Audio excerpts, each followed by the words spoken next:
thank you very much, Bassam, for joining us at Next Generation Pro Football Academy. Our students have given me a series of questions and some coaches. We're really pleased you could give us some of your time, and welcome. Thank you, Danny, for inviting me, and say hello from me to everyone on your side.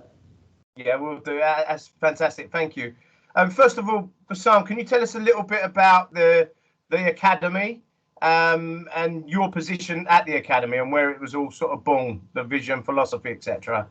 Sure. Before I start, I just want to wish everyone a healthy and really lots of health and a good future. Especially we're all facing this pandemic, so please make sure you wish everybody from me that, give them that message.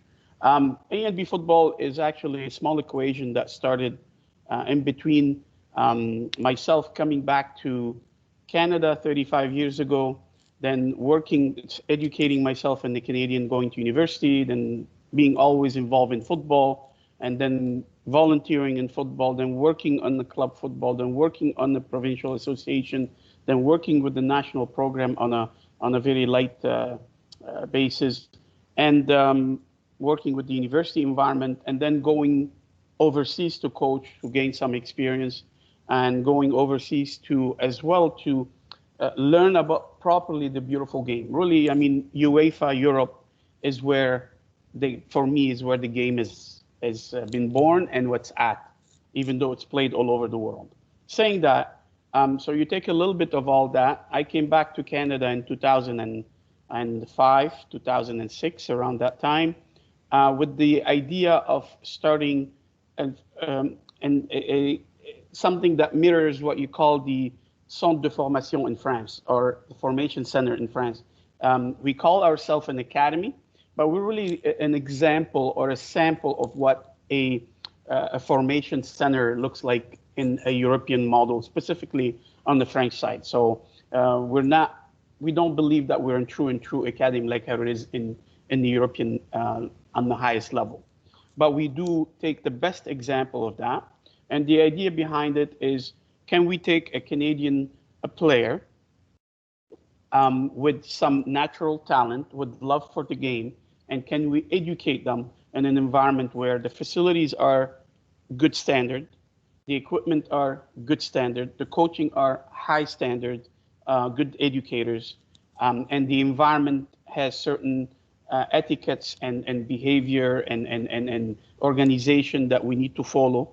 And if we take them in a systematic training scenario from a certain age to another age, can we improve that player? I don't want to call it develop in the way how Europe is developing players, because we're not there yet in North America. I think we're still an amateur society that's really seeking that growth. So saying that, I believe that we put a good equation based on a little bit of the French model, or a lot more than a little bit on the French model, a little bit as well on the European model, and a little bit on the South American model. So we play in the philosophy where we said we need to put a philosophy in place. We wanted to enforce it, but in an educational manner, not forcefully per se.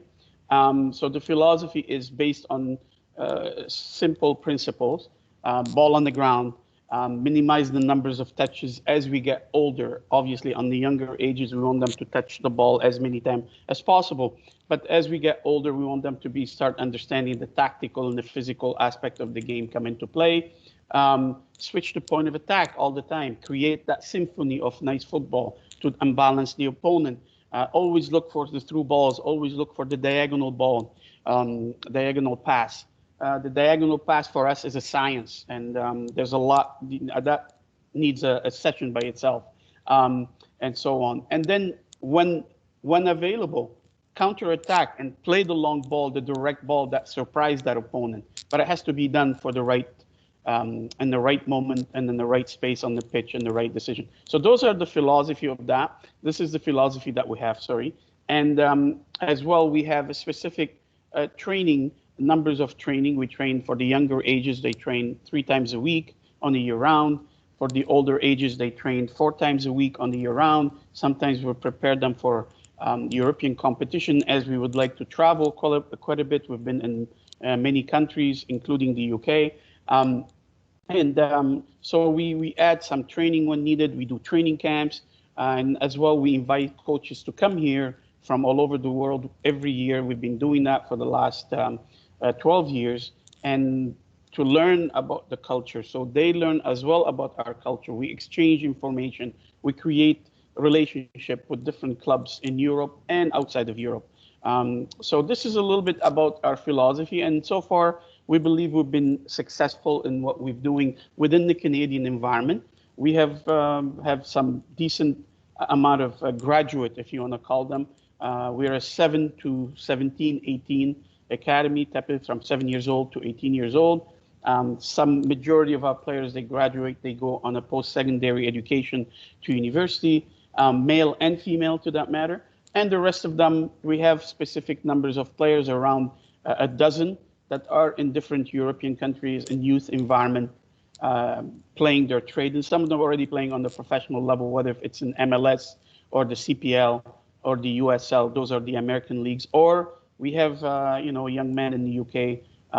We had two, now we have one at Sheffield. We might have another one. We will hopefully advise you on that. And we have few in France. So that's overall, hopefully I give you an idea of how we do our business. That's brilliant. Just a question that one of the students asked is how many students or how many players do you have, and what's the split, boys and girls, roughly? Right. We're a very small organization, or an educational football platform, if you want to call it. So we started in 2005 with close to 75 players, and we build it. We said we're going to build from younger to older. From as we speak today, from 7 to 17, we varies between 180 players to 200, depends on the year. The maximum we've been is around 250 players, and the minimum we've been is around 180 players. So we varies historically. So we have majority of our players are male athletes. We find it difficult to attract a little bit of the female athlete in our environment because we work from between the ages of 7 to 12 in a co-ed environment. So we find the Canadian female are a little bit, and parents are a little bit not encouraged enough to, or maybe they feel not ready enough to be with boys, training with boys between the ages of 7, 8, 9, 10, 11, 12. So we kind of miss that opportunity, but we feel it's extremely productive because we've tested it. So we have girls playing with boys up to the age of 12, and then we split around puberty. So if let's say, I'll give you an example. If at a 200-player academy, let's say this year, we will have maximum 15 to 20 girls, and the rest are boys. Okay, that sounds very similar to the UK when you're trying to encourage girls into the sport, because the game is so much bigger in the UK, obviously, and in Europe. Thanks for that, Bassam. That's a good insight to the academy. You gracefully said that you put you said that you wished that everyone was safe and well during this period, this lockdown period. It's really weird. I mean, some of our students are finding it very difficult being locked down. I mean, in the UK, inner city London, there's not a lot of room, shall we say, and there's some tiny apartments with that are overpopulated, let's say. And what's it been like in Canada? What's it been like during lockdown? The government, how have they dealt with it? The people, the players, and yourself? Well, I mean, there's different restrictions in different parts of the country, number one. So I follow the news about Europe and the rest of the world and the lockdown myself. But here for us, it's been, I would say, tough, specifically in an environment where, we're a large country where everybody's always driving. They're always out doing something. And we have a lot of distances, a lot of space in Canada. And suddenly now you're restricted at home. Now, our advantage in this society that our homes are bigger, generally speaking. There's a lot of space there, and everybody has all the tools to work with. Canadian kids are privileged to have a good life overall. So they have all the tools in the world to do multiple things. They're always could be active within your house.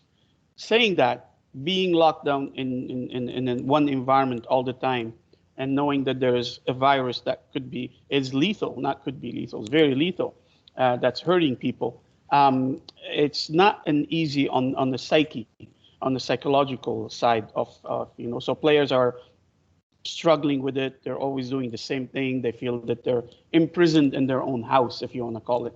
I think the government are trying. I'm not sure if they have the expertise to understand the effect on lockdown on young people, and sports, and the kid who's active every day, who's training 4 or 5 times a week, and suddenly now he or she, they're idle. They're just doing homework from bed sometimes. I don't know, they're hiding behind the camera. The only thing available is that social network of yapping to their friends and texting and, just basically social media and TV. And I don't think that's enough for the young mind. The young mind has to be active in every way, shape possible. So I think we're definitely struggling, but at the same time, we try to encourage them and give them tools from time to time. Myself growing up in a war-torn country for until the age of 16, 17, where it was lethal to be out every second of the day. And between people fighting street to streets and bombing going on all the time, it was an extremely risky environment. And I think we grew up in that environment very restricted. It was like a lockdown, and a lockdown that could kill you at any second. So I learned some tools to within that to always seek my internal motivation on life is going to be always going to be something better. There's always better on the other side. I have to keeping this positive mindset internally that I'm good enough. I need to educate myself. I need to continue playing sport. The good day will come. So you're always putting hopes and aspiration and dreams. And as a young man, I used to actually dream them every day. And sometimes I used to forget about the bombing and the horrible, disastrous scenario that's going on around me outside of that world. And eventually, things will stop. So eventually, we'll come out of it. And I think we need to, as well, seek their mind in some way, the youngsters, and talk to them and say, guys, the light there's going to be a light at the end of the tunnel, that we're going to get out of it. And once we get out of it, let's channel this energy that when we get out of it, we go out there and we put that energy to study more and play more and improve. And, that hunger, show that hunger on the pitch, specifically in football. Saying that, I believe as well in scenarios like that, when you're locked down at home because of a virus that's going on worldwide, it's not a bad idea to research football, to look at videos, to study your positional requirement, for an example, to watch different style of the game, to watch anything that related to football that can keep you in a positive and keep your appetite and your hope and aspiration alive. I think this is time for it, and then I guess so we push them to do these type of activities at home. We can't control what they do, but we're giving them some tools, and we're meeting with them from time to time and see if they're to excite their young mind and that better days are coming. Yeah, it's just been really tough, I think, all over, and especially for young people that are, normally so active, to be so inactive has been hard. It sounds pretty similar to where we are over here. If I may, it just because we're not used to anything like that. It's kind of a new world for us. And I think as a human being, we need to adjust to the idea that it doesn't matter if we live in a first world country or in the best countries in Europe or in the worst places on the planet. Good and bad could happen. And we need to be as well ready to face that. And I think that will make us eventually stronger. I hope so. I hope for the sake of these youngsters that they can survive it that way. No, great. I mean, like saying about the experiences that people have, and you yourself, Bassam, what about your coaching experiences? I know A and B is a big part of your life, but what about before then? where was you before then? What experiences, what clubs, what countries, what sort of coaches have you been involved with that have helped you develop this idea that you've got and your philosophy? Well, I mean, I'm going to start a little bit as a young man. Even when I played, a lot of my teammates said that I have this sometimes passion of communicating with them. And they said, maybe one day you can coach. Like it wasn't something that I really liked to do. I was obsessed with the game like every other young kid. But growing up in very difficult environment, the options were extremely minimal. Meaning, I mean, when you're in a war scenario, nobody's looking at anybody in football. So I ended up traveling, going to different countries in Europe, like Cyprus, and then end up going to France. Then I ended up going to multiple countries in Europe. And when I finally arrived to Canada, I went to university, and I felt in love in how the teachers actually at university teaching us the passion, and I start reminiscing that passion with my love for football and how my opportunities they were taken away from me, and I saw it. I think it was a natural connection that happened where went back into the game in a crazy obsessed way, and I start coaching, and I was obviously very I would say a beginner. I'm very beginner at that time, and it took a long way to get to where we are today. So we went from coaching on a volunteer basis in multiple places and clubs and organization and learning, I guess, the tools um, and went from that into the university environment. I was a university coach for 5 years at one of the biggest universities in Canada here, called York University. So that was a good environment as well of learning. Then I got my first job as a technical director at two community clubs. I served for around 4 years. Then from there, I jumped. I was with the provincial program as well of the, and I helped as well identify players to the national team, the youth section, obviously. And then I went overseas. I was coaching for a couple of years in a country called United Arab Emirates. At that time, meanwhile, I seeked a lot of travel and a lot of education. I've been to Scotland many times. I did my UEFA badge there. I think I've been to Scotland at least 6 times. I've been to France. I did some study on the how a young players really, what do they do to develop players from a technical and the mental side, specifically how the changes during puberty and so on. Just a quick question. So you done some education, coach education stuff. Your A license in Scotland, correct? And then you went over to do some stuff in France. Language barriers. Talk to me about that. How many languages can you speak then? No language barrier. Well, there could be. There always language barrier. But I'm born and I speak a dialect from Arabic, which is the Lebanese dialect. So that's one of my native language. I speak as well French on my other side of the family. That's another native. Sorry. Fluently. Yes. Okay. I can manage fluently in French. I've actually learned basic English as a young man, and then I went here when I came to Canada 35 years ago. I went to university, and I became a little bit better. I still struggle, but I'm okay. I can manage. So I can manage as well in Spanish, and I can write, I can read, I can understand, and I could pick up different, a little bit here, a little bit from different languages like Italian. I can somehow manage, and so on. So when you have language, I find having multiple languages is like being multiple person at the same time. You have multiple, there are multiple persons in you. You go here, you listen, you can hear people talking and understanding what they're saying if they're talking different languages, and then you're speaking in another language. So I find it's create a good, it helps your mind develop a little bit wiser, I guess, or maybe smarter. I'm not sure. Maybe wiser is the word. So yes, I did.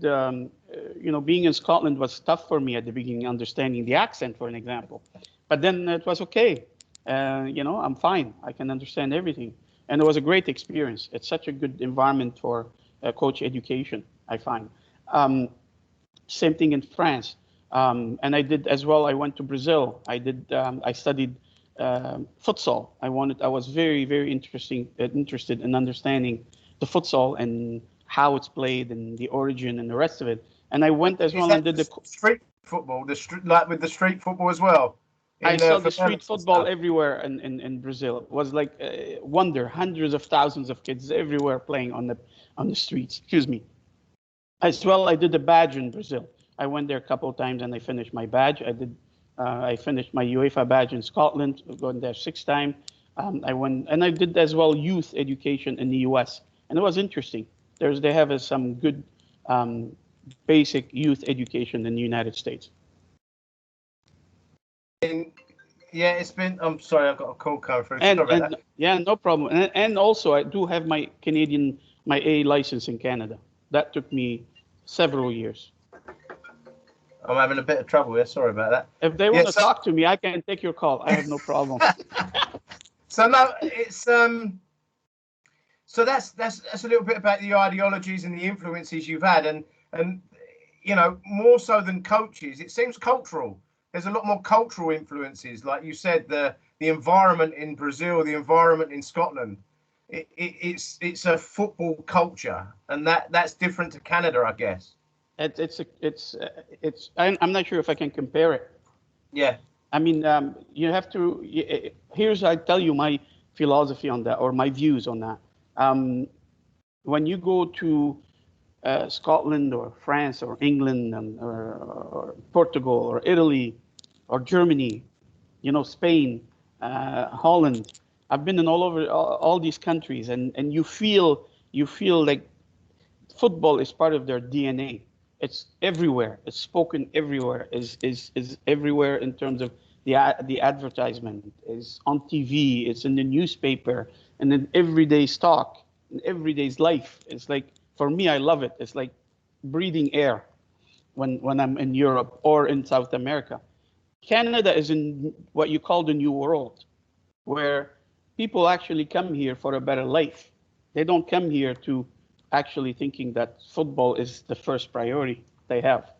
You know, I mean, in England, we hear so many expressions that football is a more serious matter than life. So, you know, I mean, here is just, no, better, you know, getting a better job is a serious matter.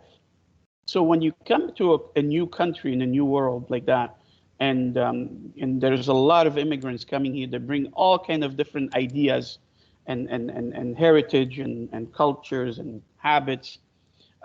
It's not an easy equation, you know. For an example, Europe is a very, very old society. There's a lot of traditions in Europe, and tradition that very difficult to change.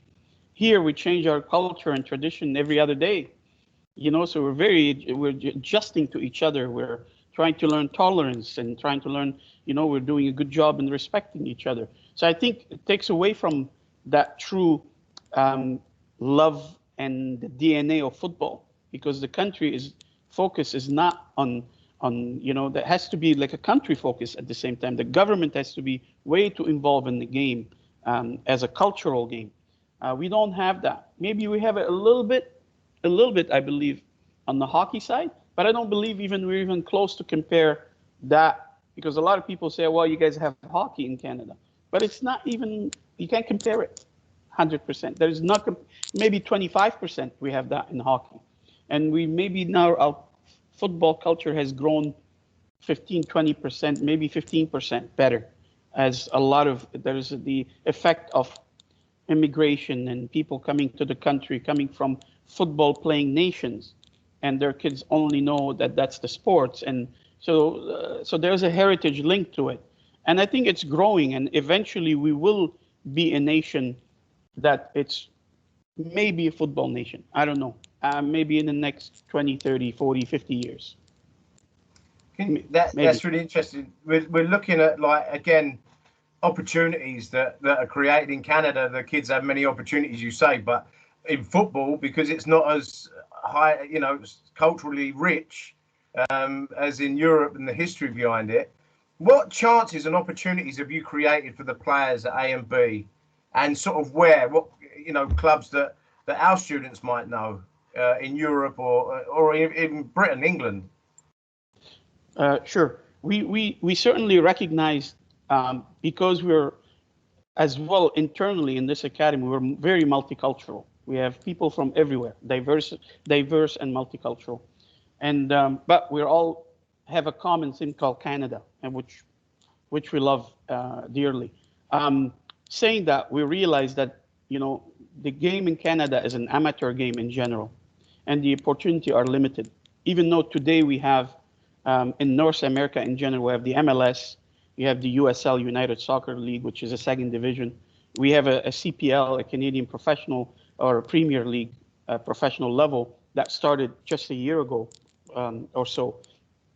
So we started to have some opportunities. We recognized a long time ago that we were limited in those, and we need to open up to the world. So we created this international ID camp where we invite coaches, and we start to embark on project going to compete in Europe and open up doors. So we opened up door in multiple countries, France, Italy, Spain, Germany, Holland, England, Wales. Can we say Wales? Is it part of England, or we can say separate? Ireland. It's a bit better than England, but yeah. Oh, okay. Okay, thank you. So we opened up doors, and we start saying, okay, we believe we do have Canadian players that, providing we take them at the right age to a European environment, they might end up succeed and play professionally like the players that we see on TV. So we've had so far, we've had most probably, I would say, over 70 relationship with European clubs in different countries, some stronger than others, i.e. we have a very strong influence in France. We have great relationship with clubs like Troyes in north of Paris. They call it Estac Troyes, or a club like Le Havre, who's well known in Europe to produce players and sell them on the professional level. We have players there playing. In Le Havre, we have two goalkeepers, one with the first team and one on both sides, the male and the female. But they went early. See, this is the key for us. If we send them there at 18 and 19 years old, most probably it's not going to happen. We send them at 15, 16, 17, give them those 2 years of tactical and adjustment to the environment of the European football, and then take it from there. It's very interesting. We have players playing, a female playing player in Italy. We have one young man playing Sheffield United in England, who was with us for multiple years, but they all went there early. So we are very proud to say that we gave them a good base, but then we are honest enough to say that we need a better place to take them forward. We're not there yet in North America, regardless that if we have the knowledge as coaches and the certification, we do not work in the same way on a day-to-day environment like the European side. We work like a very part-time, even though we're full-time in the game, but part-time really in the game, contributing to the game. So it takes us a lot more time to gain experience from us to do what we need to do. The competition level that we have here, it cannot mirror it. Maybe up to 14, 15, 16, I would say maybe it's kind of equal, maybe. Yeah. But then after that, there's a big gap. And then, there's several Canadian in the last 10 years have made, I think, their future in football in Europe. And I think it started to affect our young people here, saying, oh, if he can do it, I can do it. And that's missing a lot. That's missing. That's what I see in Europe. Every day there's a news, an update about this young man signing here, transfer fee, or transfer from one club to another, opportunities, coaching opportunities, playing opportunities, you name it, all over the place. We don't have that. We're starting to have some of it on a very low scale. So it's exciting. So that's the one thing, like, it's kind of like you do the fundamental development and then pass them on for the cultural experience. So, that's the one thing you can't coach, isn't it? Like the environment that they're going to go into at a professional level in the UK or France. I mean, because it's completely different. You're absolutely right. Yes. Huh? You're absolutely right. We don't have it yet. So for me, how do you, and this is a coach-led question, how do you mold your new coaches to coach the A and B way? Because obviously when you get a young coach, they've got all these ideas about how they want to do it, but you've seen the development and the structure leading up to and the outcome. So Right. how would you sort of coach someone to coach the A and B way? Well, we have a process in place, and unfortunately, no, I shouldn't say unfortunately. I'm the one who's running it from A to Z. So I put a lot of more effort into that to kind of mold these coaches when they come in. So first we look at young coaches from our graduates. So specifically players who's played 7, 8, 9, 10 years with A and B, went to university, and they're an average or an above average university player in Canada. Okay, so that's reality, and we're honest with them. We respect them for that, but they have good tools to come back and work with youngsters. So we offer them that. We have something called it's a program that we bring those young coaches into it. They start on a very, very simple, simple program, like a Futbolito program, which is a pre-academy program for 4, 5, and 6 years old. We monitor them, myself and then my colleague who's with me. We watch them when we can. We can't do that every day. And then we get them into this U7 and U8 and U9 program on something called a support staff. So they're supporting the coaches that are there. And then eventually to gain basic experience on what we do. And I think they gain experience by coming a lot into our meeting environment. As we do coaches meeting every month or 2 months, we have a coach meeting. We talk always about our philosophy. We show examples of how we work with certain players and why we do certain things.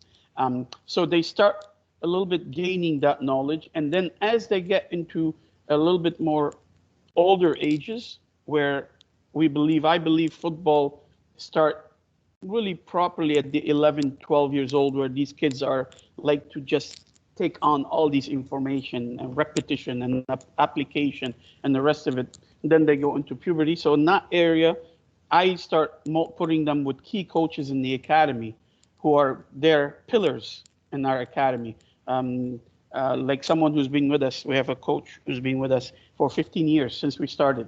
So he runs U11, U12, U13. It's like he's a master of his job.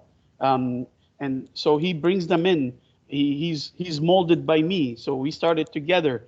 And he gives them the basic essence of how we want to play and coach at A and B. And then historically, I took every coach that it's at A and B football to come and work with me for a year or two before they become maybe potentially a head coach of a program or an assistant coach of the program. So idea behind it is not only there is a process of we interview the coach and then we see if they have certain basic qualification, then we guide them into education side that they need to have a license, and this license for this age category, maybe a youth license is more applicable for what we work or for our work.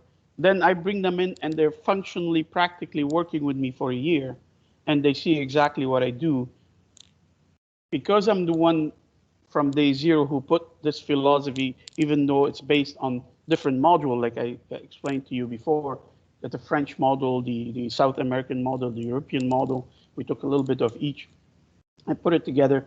They see the day-to-day work. They see what I'm expecting from them, and they understand that this philosophy is there, and then the application is there.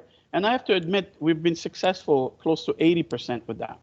That we take a coach and we go through all that process, but then it's the 20%. It's sad because you work with someone a few years and then you lose that. Some people, they're no different than a player. They end up not succeeding to adjust into that philosophy or methodology of work. Yeah, it's like with that as well, the terminology for the coaching. So in the UK, it used to be the manager was the head coach. Right. And now it's sort of changing a little bit where we're getting a lot more head coaches coming in with somebody else managing the day-to-day stuff. I mean, how does that work at A and B? As a head coach, does someone come in? Do they deal with talking to the parents and ringing the players, or does the head coach just coach? And what support have they got? Right. The coaches are really the coaches just coach. We don't want them to waste time talking to nobody. We want them to be ready, organized, come when you have a session, you're into your session right away, and other people are supporting you to do whatever you need on the outside of that, whether if the parents needs any discussion or have questions and the rest of it. What we've done historically, we started with, when we first started, I would say I was limited to my experience in that. I'm a coach when I started. I'm not an organizer. So I had to learn as well some of the tools. I had a lot of coaches and male manager, if you want to call them program manager, meaning they manage the day-to-day operation of a program, whether if they talk to parents, collect registration form, answer questions, promote the academy somewhere to somebody. Then with time, we realized that we start inviting more female side or parents, mothers, if you want to call them. And then the manager used to be always a parent, whether it's a male or a female. And at one point, in all honesty, I had to look at the difference. And I realized that something that's very key. We are a youth academy, and youth need this motherly attention, whether it's the players, the organization. And I realized that on the female side, we find the female is a little bit more organized than a male. They're more caring, that's for sure. More understanding. They listen more. They bring the attention, a problem that may be developed to you from their motherly instinct. And I certainly saw that so I changed the whole model within A&B, I would say 7 or 8 years ago, where I have now all managers of programs or programs managers that in charge of the admin and the communication and the day-to-day operation. They're all mothers, female mothers. They already have children. They understand the need. They've learned themselves what their kids need, because most of them, they have more than one kid. And then when they're in that environment, we find they are very caring, very responsible for the group. And specifically when we travel overseas, some of these kids are young. They're 12 and 13 and 14 years old. Majority of them are young, actually. And sometimes they miss their parents. They need that somebody that replaces a little bit that, yeah, I care about you. And no disrespect to the male side. We're as male, we just, okay, we don't have time. We just go take I have a headache. Oh, go take something for it. Without asking, that could be more serious, or could be, they need to just chat and the rest of it. So we really, we find it very effective having the female influence in that area. And we have grown it from a few female program manager to now all the programs that all have female mothers managers. And that dynamic seems to work. So with that, like you said, you're very willing to change a model. If something's not working, you're willing to change. Like in a football match, if you can see something's not working, you'll change it. So with that in mind, what's the ambition for A&B in the future? What does A&B look like in this time? And yourself, I mean, have you got any coaching ambitions that you would like to fulfill? Certainly. We just finished something we called What Have You Learned from the Last 14 Years, and where we see ourselves in the 12 to 14 years.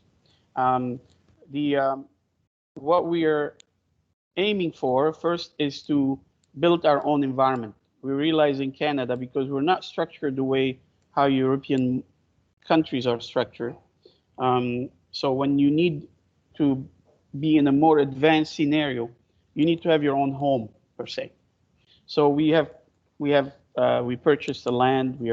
We have plans to build our own football club or academy, home club with fields and so on. We feel that we would like to look in being involved in the senior football at one point, senior professional football. So we're behind the scene working with some potential partners for the future.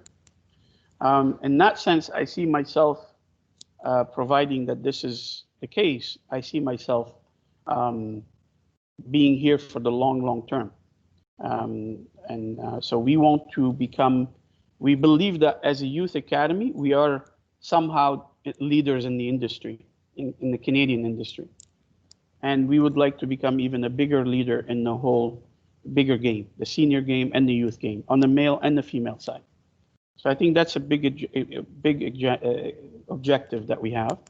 Um, I'm talking to you as we speak, and I can look at the land that potentially we're developing. So it's very exciting. Now, obviously, the virus held us back a little bit, but we're moving forward. On being held back, I know conversations, we've had many conversations over the years about it, and it's the culture of football and the expectations of nations like the national team, etc. On a cultural level in relation to football and what's invested into it, what issues have you come across with governing bodies? It could be national or regional, and the experiences you've got and you have, and the knowledge you have from looking at different cultures that you're trying to tell them, and they're not, maybe not listening, or they have different ideas of what might work. Have you had any issues like that over the years with the governing bodies? Certainly. We've been actually, the first thing is we need to, the biggest issue that we have, that we believe that football or soccer is an activity. But for me, it's not just an activity. You know, you cannot go to the higher level and you say, I'm just active.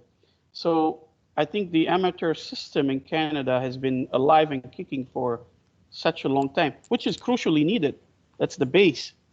But then the base is the base only. Then you need to build on top of the base. And I think we struggle as a country to recognize that we can't just work on this level only and expect greatness.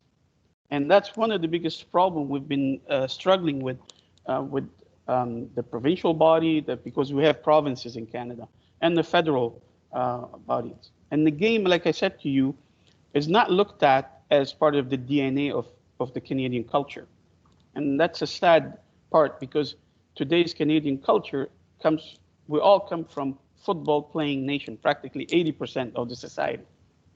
So that's one of the biggest problem, is we need to look at a game and structure it that there is the amateur and the grassroots, and that's the base, and it's extremely important.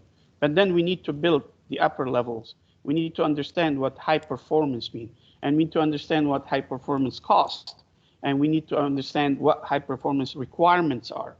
And I think we struggle in this country because we have the same people working in the grassroots and want to create greatness from the base. And you can't. You need to build, like you're building a house. You build the foundation, then you build the first floor, then the second floor, then the roof, and then you put the good, nice doors and windows and the rest of it, right? And I think because we look at soccer as being an activity, not kind of part of the mainstream of our life, we struggle to understand that we need to build better facilities, more facilities. We need to educate coaches and not just give them a weekend certification and here you go. No, they need to have basic, solid information about what it takes to develop a young male or a young female, and what's the stages of development. So we're lacking in the terms of the environment, education, the belief that the game is bigger than what it is. So those are the challenges that we face. But at the same time, we feel that we cannot fight people for their lack of understanding. What we do, we keep educating ourselves, and we keep taking initiatives ourselves and showing that through good initiatives and good programs and good training, we are developing certain level of players, even though not as good as Europe, but we are eventually sending them to Europe, and some of them are starting to become successful in Europe. So obviously what we're doing is good, but it takes 1, 2, 3, 4, 5. It takes multiple things to get to that outcome. And I think it's opening some people's eyes. So we're trying to be the example for them rather than fighting the provincial and then federal bodies on our ideas. We're saying, look, we'll keep working, but this is what needs to change. And this is why it needs to change, and this is what we need to improve, and the rest of it. So it's an ongoing process. It's a very diplomatic answer. So correct. I like Uh, correct. The one thing that's big in Europe, especially when players get to about 14, 15, 16, is their social behaviours.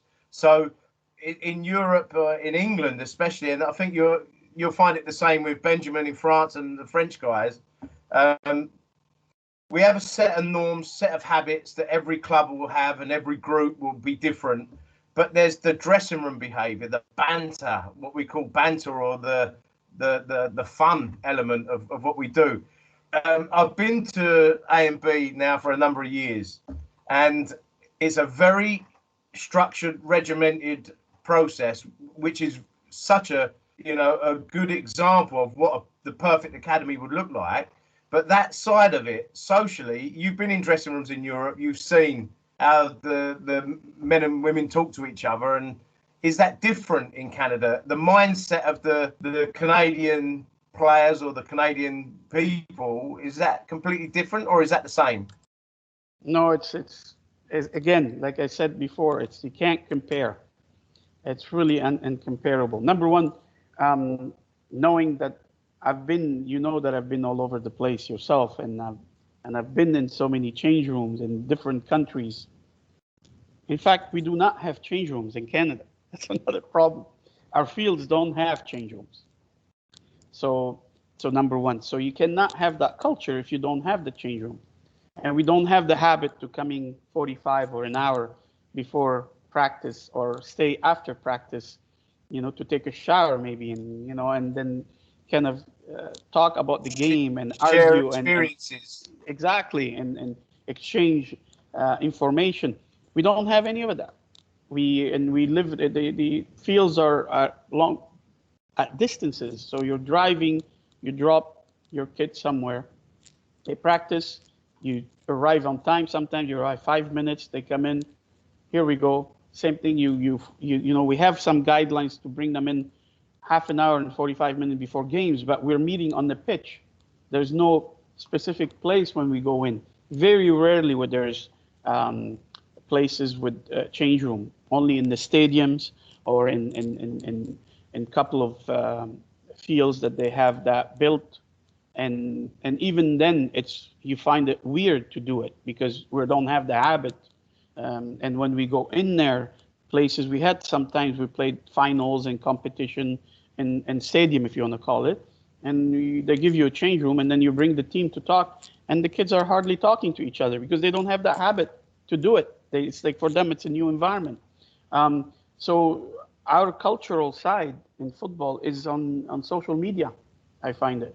So these guys, they talk and they exchange on social media. They don't have what in Europe and what well known all over the world, not just in Europe, is the change room kind of culture and behavior. We don't have it. That's amazing. Danny, they might have it at the TFC maybe, Yeah. Toronto FC, because they play in the MLS. They have their own stadium, they have their own training facility, and they have a professional, very nice, a professional academy built. That could happen there, but only in very specific scenarios, like maybe 3-4 teams in the country, which is sad. It should be all over the place, because that's part of that game. Mean, that's where the cohesion, the togetherness, that the relationships, the interpersonal relationships, that's where that's built, and that's such a shame, because that's a big part of the game, I think. Yeah, that's why we said to you, it's very amateurism.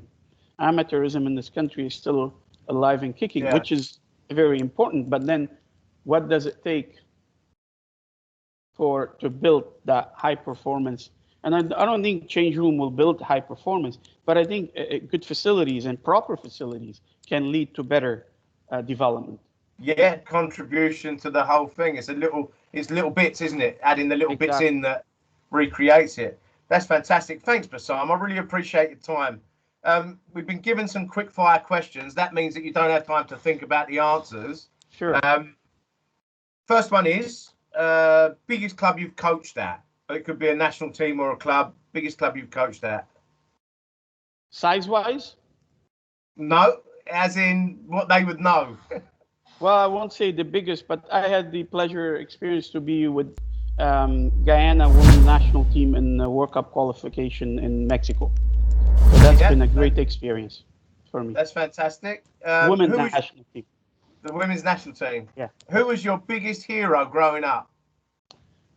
Football wise, well, I'm not sure. Football wise or just any hero? Whatever you want. Well, in all honesty, I would say myself.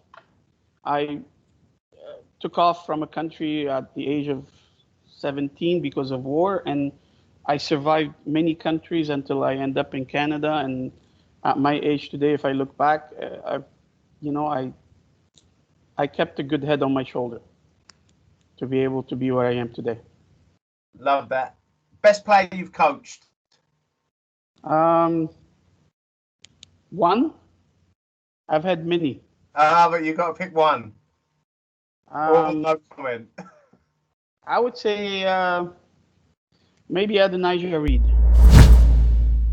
Yeah. Natural talent, lots of natural gifts. Who's the best player you've coached against? Uh, I would say in my younger years, I played versus Julian de Guzman, a good name Canadian professional, played in Spain. Um, was very successful. Well, at the youth level, I was coaching against him. I would say most probably that's the player. Next one I know the answer to. Best player in the world currently? For me, certainly Messi. Best player of all time? I don't have one. I think for me, there's a triangle: Pele, Maradona, and Messi, and beside them, Ronaldo. Beside them. Yeah, Okay, well, I that's fantastic. kind of roaming around. That's great stuff, Bassam. Really appreciate your time. And again, I know you're very busy, but to give us this hour for our students to see or have an insight to football in Canada or soccer in Canada, really appreciated. But before we Pleasure, go, Danny. Pleasure. have you got a message for our students at Next Generation Pro Football Academy? Certainly. My message will be, young people, life is about what you make of it. And whether if you're in football or in any aspect of life.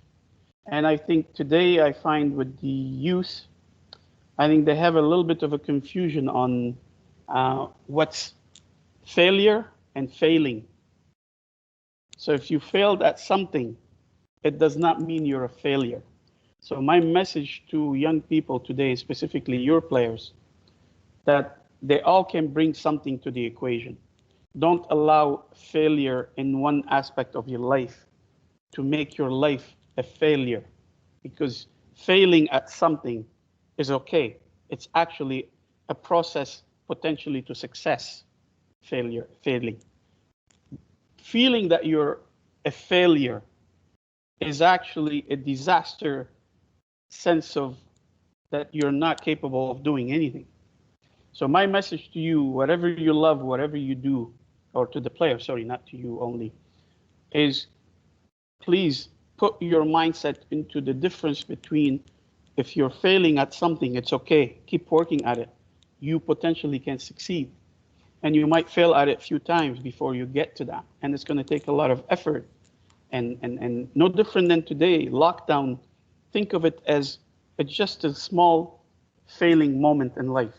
And eventually it's going to adjust. And don't think of it as life is becoming a failure. So that will be most probably my message to everyone, that keep your mind that in order for you to succeed, you need to go through multiple small, failures to get you to what you're going to get. So whatever you're failing at right now, it's okay. Just keep working. If you truly believe that you can do better, you might not achieve your ultimate objective, but can you be better at it? And if you take it just it's a failing moment, and we keep continue working, and it's going to pay off eventually you come out of it and you get something. What it is, I don't know, but definitely better than failing. And do No, not absolutely. No, yeah, I and agree. do not lose yourself into the failure that you are a failure. That's where you will not be able to fix. And that's experiences we've spoken about again many times. So I appreciate that. thank you, Bassam. Thanks for your time, and we look forward to speaking to you soon. Danny, I'm very thankful for your invitation. Again, wish everybody the best of health. And hello from Canada to everyone in the UK, specifically at your academy.